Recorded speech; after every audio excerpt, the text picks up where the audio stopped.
মোহাম্মদ সাল্লাল্লাহু আলাইহি সাল্লাম এটা সবসময় নির্দেশ দিয়েছেন যে ঈদের নামাজের কথা যদি বলতে হয় দুটোই ঈদ পড়া উচিত, কোনো মুসাল্লাহে নামাজ পড়া উচিত ঈদগাহে। ঈদগাহ শব্দটা ভারত পাকিস্তানে ব্যবহার করা হয়, আরবি শব্দ মুসাল্লা। এটা আসলে একটা খোলা ময়দান যাতে অনেক মানুষ আসতে পারে।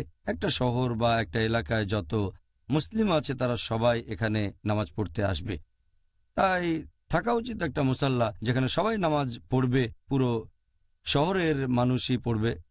এটা হলে ভালো।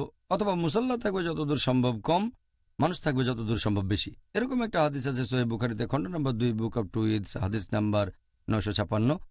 বলা হয়েছে আমাদের নবী ঈদের দিনে নামাজ আদায় করতে গেছেন মুসাল্লাহে। এছাড়া আরও কিছু হাদিসের কথা আগে বলেছি যে এটা সহিহ বুখারী খণ্ড নম্বর 1 হাদিস নাম্বার 324। নবী নির্দেশ দিয়েছেন মহিলা, শিশু, রজস্রাব হওয়া মহিলা সবাই ঈদের নামাজের জায়গায় যাবে।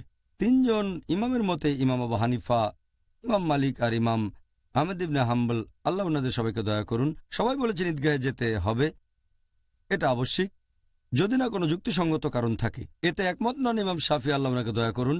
ইমাম শাফি বলেছেন যদি মসজিদের ভেতরে সব মানুষের জায়গা হয় তাহলে মসজিদে নামাজ পড়তে পারেন। তবে তিনিও বলেছেন মসজিদে যদি সব মানুষের জায়গা না হয় তাহলে ভালো হয় মুসাল্লাহে মানে ঈদগাহে, তাহলে ঈদগাহে নামাজ পড়া ভালো।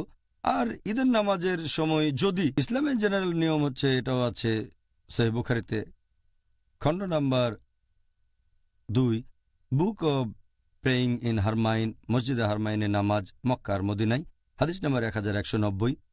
নবী বলেছেন আমার মসজিদে নামাজ পড়া মানে মসজিদে নববী, এটা অন্য যে কোনো মসজিদে নামাজের চেয়ে 1000 গুণ ভালো হবে, শুধু মসজিদে হারাম বাদে যেটা আছে মক্কায়। তা সত্ত্বেও নবী ঈদগাহে নামাজ পড়েছেন। এ থেকে ঈদের নামাজে ঈদগাহের গুরুত্বটা বুঝতে পারছি। আর দুর্ভাগ্যজনকভাবে এখনকার দিনে পৃথিবীর বেশিরভাগ দেশে এটা খুব কম দেখবেন যে খোলা ময়দানে লোকজন ঈদের নামাজ পড়ছে। তবে আমাদের প্রয়োজন একটা জায়গা, একটা বড় পার্কে ঈদের নামাজের ব্যবস্থা করতে পারি যেখানে সবাই নামাজ পড়বে, অথবা বেশি হলে দুটো পার্ক যেখানে সব মুসলিম নামাজ পড়বে। দুর্ভাগ্যজনকভাবে এখন এরকম নেই। ঈদগাহ থাকবে যতদূর সম্ভব কম আর লোক হবে যতদূর সম্ভব বেশি, যদি না যুক্তিসঙ্গত কারণ থাকে। একটা হাদিস আছে মুস্তাদরাক আল হাকিমে বুক অব সালাতুল ইদাইন হাদিস নাম্বার 1094। একবার ঈদের দিনে বৃষ্টি হচ্ছিল বলে নবী মসজিদে নামাজ পড়লেন। তাহলে যদি সেখানে বৃষ্টি পড়ে বা বরফ পড়ে তখন মসজিদে নামাজ পড়েন, কোনো সমস্যা নেই। তা না হলে ঈদগাহে নামাজ পড়াই সবচেয়ে ভালো।